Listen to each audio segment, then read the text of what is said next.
क्या आपको भ्रमित किया गया है कि अयोध्या में बीजेपी हार चुकी है? अयोध्या जाकर वहां के लोगों से सामान न खरीदने का षड्यंत्र किसने चला? क्या लोगों के घर दुकानें टूटने से हारी बीजेपी? क्या जातियों में बटा होने का खामियाजा भुगतना पड़ रहा है हिंदुओं को? पर आज जो अयोध्या पे उंगली उठ रही है ना, वो अयोध्या हारने की वजह से है। हिंदू धर्म का वोट के प्रति नकारात्मक रवैया बनाएगा इन्हें फिर से गुलाम। और बीजेपी ने भी क्यों नहीं अपनाई चाणक्य नीति? मोदी को 400 सीटें चाहिए। आज जानेंगे अयोध्या की पूरी सच्चाई फैक्ट्स एंड फिगर के साथ। चैनल पर नए आए हैं तो सब्सक्राइब जरूर कीजिएगा क्योंकि ये बिल्कुल फ्री है।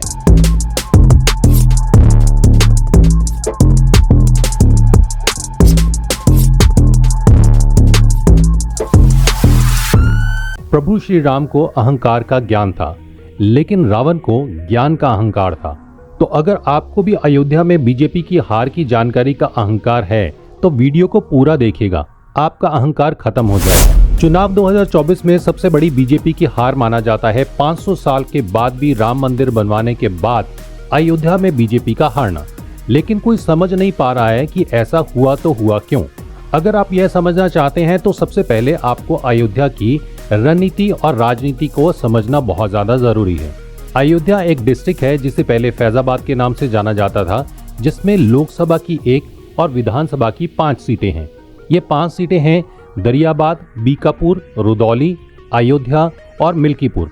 इसमें से मिल्कीपुर अनुसूचित जाति के लिए सुरक्षित है और यही वो सीट है जहां से अखिलेश यादव के उम्मीदवार यहां से जीते हैं। अब इस लोकसभा सीट की अगर हम वोटिंग की बात करके चलें तो टोटल यहाँ पे 22,16,172 वोटर हैं। इसमें 48,934 युवा मतदाता पहली बार वोट डालेंगे। इसमें 11 लाख पुरुष हैं, 10 लाख महिलाएं हैं और 71 थर्ड जेंडर मतदाता भी शामिल हैं। सबसे बड़ी और समझने वाली चीज ये है कि अयोध्या सीट पर 76% आबादी हिंदू और 22% मुस्लिम समुदाय की है।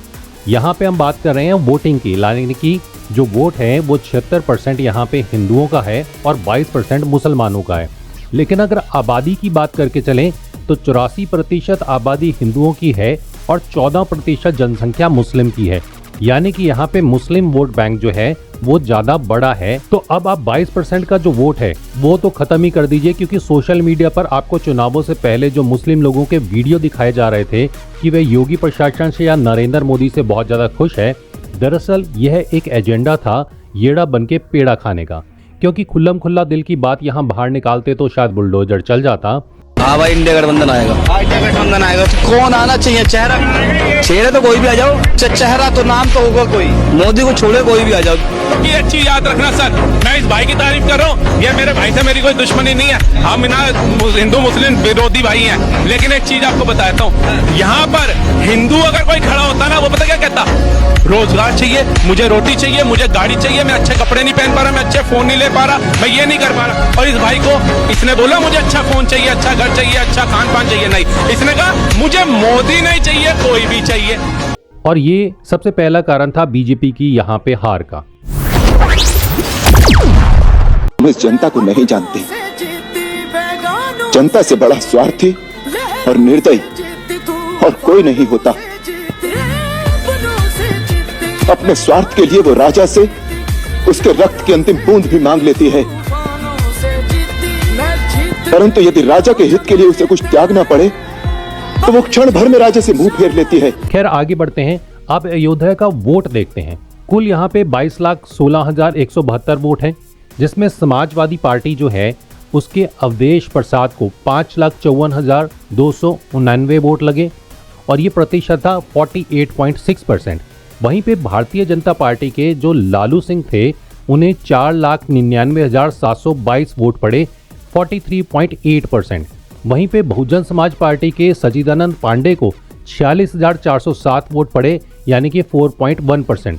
तो अगर आप टोटल ये परसेंट लगा के चलें, यहाँ पे टोटल परसेंट हमने 97 लिया, बाकी जो परसेंटेज है वो अन्य जो लोग खड़े हुए थे, इंडिपेंडेंट खड़े हुए थे या किसी दूसरी ऐसी पार्टी के खड़े हुए थे जो एक क्षेत्रीय लेवल की पार्टी है, उनका डिस्कशन हमने यहाँ पे अभी नहीं किया। आप मान लेते हैं कि उनके भी करीबन 50,000 वोट पड़े होंगे सबको मिला के।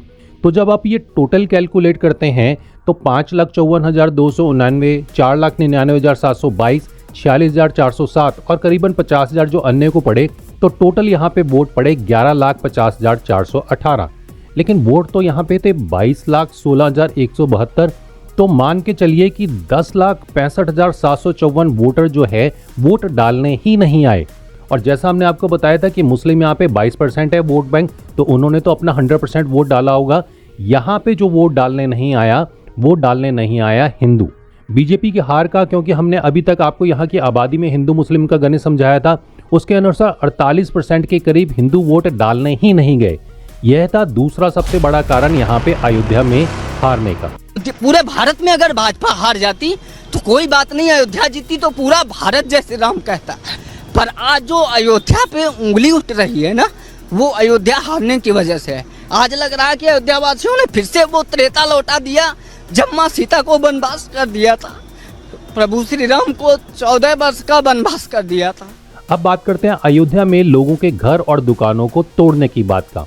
सोशल मीडिया पे ये फरमाया जा रहा है कि क्योंकि लोगों के घर तोड़े गए, आबादी को यहाँ से एक जगह से दूसरी जगह पे विस्थापित किया गया, इसी वजह से यहाँ पे लोगों ने वोट नहीं दिया। लेकिन जैसा हमने आपको बताया कि अयोध्या अपने आप में एक बहुत बड़ी जगह है, जहाँ पे 5 सीट्स जो हैं वो विधानसभा की हैं। अयोध्या अपने आप में एक शहर जहाँ पे राम मंदिर है, वो एक बहुत छोटी सी जगह है जहाँ पे ये सारी तोड़फोड़ की गई। और इसके बारे में जिलाधिकारी नीतीश कुमार ने एक बयान दिया था, जिसमें उनका कहना था कि रामपथ, भक्ति पथ, राम जन्मभूमि पथ एवं पंचकोसी एवं 14 कोसी परिक्रमा मार्ग के सौंदर्यीकरण के लिए जो जगह चौड़ी की गई है, उसके लिए कुल 4,616 दुकानदार प्रभावित हुए हैं, जिसमें से 4,215 दुकानदार और व्यापारी जिनकी दुकानें आंशिक रूप से चौड़ीकरण में प्रभावित हुई हैं, उन सभी को कुछ अंतराल के लिए व्यापार प्रभावित होने की एवज में प्रति दुकानदार मुआवजा राशि का भुगतान कर दिया गया है। जिनके घर व दुकानें प्रभावित हुई हैं, उन्हें सबको मिला के करीबन 1,253.06 करोड़ का मुआवजा दिया गया है और दूसरी जगह पे विस्थापित किया गया है। सोशल मीडिया ने भी यहाँ पे काफी भ्रमित किया। राम जी के नाम पे तो हो रहा है, राम का नाम, अरे राम का नाम क्या, राम का नाम, इस तरह का अन्याय अत्याचार कितना, राम का नाम। हमारे पास एक रोटी नहीं खाने के लिए कौन सा राम का नाम आ गया हमको देने के लिए, ये जवाब दीजिए। तो आप लोगों का रोजी रोटी भी नहीं करने दिया? कहाँ रोजी रोटी, यहाँ पे थे तो कमा लेते थे, अब चले जाएंगे दूर, कहाँ आ पाएंगे कमाने के लिए, खाने के लिए, क्या मुश्किल मुसीबत, ऐसी मुसीबत। हकीकत ये है कि घर तोड़ा जा रहा है लोगों का, ये सच्चाई है। हकीकत घर नहीं उजाड़ दिया जा रहा है, उठा उठा के फेंक दिया जा रहा है, घर ही नहीं तोड़ा जा रहा है। आपका एक वीडियो वायरल हो रहा है कि सबको उठा करके फेंक दिया गया है, किसी को कुछ दिया नहीं गया है, क्या ये बात सही है जो आपने वीडियो में कही है? नहीं, उस समय हमारा मकान टूटा नहीं था, वो टूटने वाला रहा। जब सूचना मिली कि ऐसा होगा तो हम परेशान, हर आदमी हो जाता है। और हमारे हस्बैंड भी परेशान चल रहे थे, बीमार आदमी चल रहे थे, अकेले घर में कमाने वाले हैं, इसलिए हम कह दिए हैं कि जाकर के भारत में कि हाँ उखाड़ के फेंका गया, लेकिन फेंका नहीं गया। बाद में हमें सरकार ने वहाँ से विस्थापित करके दूसरी जगह पे ज़मीन भी दिया है, मकान बनाए हैं और मुआवजा भी दिया है। अब जो भी आगे चल रहा है सो ठीक है, और जो अधिकारियों के द्वारा से जो भी सुविधा दी जा रही है उससे भी संतुष्ट है। अच्छा, कोई बात मतलब आपको कोई तकलीफ नहीं है, मुआवजा वगैरह आपको समय से मिला था? हाँ, मिल गया था। अच्छा, अब हम यहाँ का चुनाव पर असर भी देख लेते हैं। मान लेते हैं कि 5,000 घर व दुकानें प्रभावित हुई होंगी, और अगर हर घर से हम 4 वोटर को भी मान के चलें तो टोटल 20,000 वोट ही तो कम हुए। लेकिन हकीकत इससे कहीं ज्यादा चौंकाने वाली है। आपको जानकर यह हैरानी होगी कि अयोध्या में जिस क्षेत्र में राम मंदिर है और जहां यह तोड़फोड़ हुई है, वहां पर टोटल 7 में से 6 बूथ पर बीजेपी को जीत हासिल हुई है और सिर्फ 1 पर सपा को जीत हासिल हुई है। और ये जीत कोई छोटी मोटी नहीं है। यह आंकड़े देखिए, कटरा के बूथ संख्या 156 में बीजेपी को 325 वोट मिले हैं, जबकि सपा को केवल 44 वोट मिले हैं। बूथ नंबर 157 में बीजेपी को 292 और सपा को मात्र 94 वोट मिले हैं। बूथ नंबर 158 बीजेपी को 243 और सपा को मात्र 57 वोट मिले हैं। बूथ नंबर 159 पर बीजेपी को 312 और सपा को 185 वोट मिले हैं। इसके साथ ही बूथ नंबर 160 में बीजेपी को 251 और सपा को 93 वोट मिले हैं। बूथ नंबर 161 पे बीजेपी को 234 और सपा को 262 वोट मिले हैं। यही एक इकलौता बूथ ऐसा था जहां पे सत्ता को ज्यादा वोट मिले, बाकी सारी जगहों पे बीजेपी को लोगों ने भर भर के वोट डाले हैं। तो आप सोच सकते हैं कि अगर इस क्षेत्र में इतनी तोड़फोड़ हुई है, उसके बावजूद भी लोगों ने अगर यहाँ पे बीजेपी को वोट दिया, तो सोशल मीडिया आपको ये भ्रमित कर रहा है कि अयोध्या में तोड़फोड़ करने की वजह से अयोध्या के लोगों ने वहां पे वोट नहीं दिया, और ये अयोध्या के लोगों को एक तरीके से नीचा दिखाने का, एक तरीके से डिग्रेड करने का, और पूरी दुनिया में अयोध्या और अयोध्या के लोगों को नीचा दिखाने का एक षड्यंत्र है जिसे आपको समझना चाहिए। अयोध्या को एक सोची समझी साजिश के अंतर्गत बदनाम किया जा रहा है। ऐसे वीडियो प्रसारित किए जा रहे हैं कि अयोध्या के लोग राम मंदिर लेने के बाद भी गद्दारी कर रहे हैं।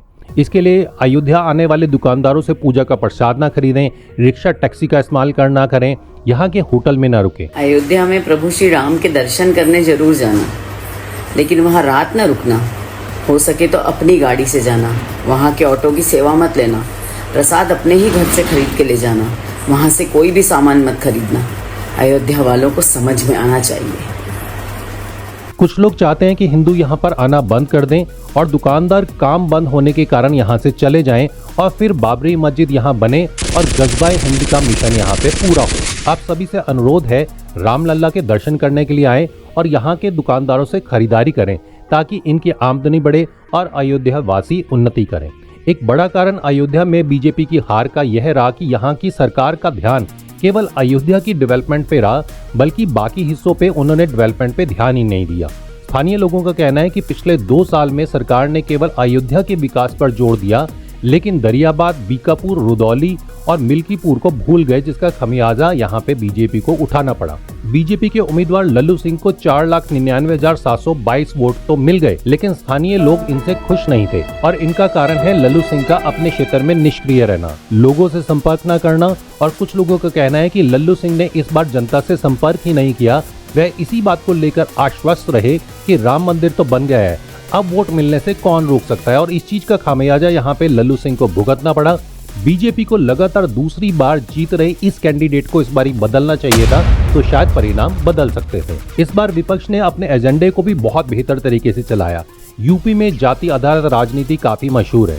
अखिलेश यादव ने इस बात का पूरा फायदा उठाया और यहाँ से एक दलित नेता अवधेश प्रसाद को टिकट दिया, जिनके नाम 9 बारी मिल्कीपुर से विधायक बनने का रिकॉर्ड भी है। आपके बहुत ही लोकप्रिय नेता, पूर्व मंत्री, पूर्व विधायक और पूर्व विधायक इसलिए बोल रहा हूं, सांसद बनने वाले हो।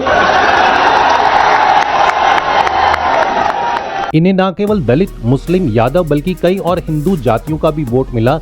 इसके बाद भी ये मात्र 50,000 वोटों से ही जीत पाए। समाजवादी पार्टी लोगों को ये समझाने में कामयाब रही कि बीजेपी को अगर 400 सीट मिल गई तो संविधान में संशोधन कर देगी और दलित और मुसलमानों के आरक्षण को खत्म कर देगी, और जनता के इनके बहकावे में आ भी गई और बीजेपी को वोट नहीं दिया, और इस तरीके से भी अयोध्या हार गया।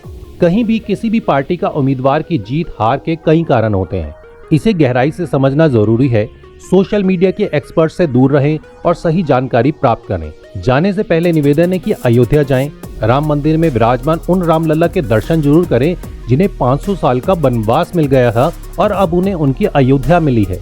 यहाँ के अयोध्या वासियों की कमाई में योगदान दें ताकि अयोध्या तरक्की करे और अयोध्या वासियों की भी उन्नति हो। साथ ही हमारे चैनल से अगर अच्छी ज्ञानवर्धक जानकारी मिल रही है तो हमें भी थोड़ा सा सब्सक्राइब जरूर कर लें ताकि हम लोगों का भी मोटिवेशन बना रहे और इस तरीके के वीडियो आपको देते रहें। ये वीडियो तो हमने बना दिया, अब भारत के 130 करोड़ लोगों तक इस वीडियो को पहुंचाने का काम आप लोगों का है। हम आपको मिलेंगे अगले ज्ञानवर्धक वीडियो में, तब तक के लिए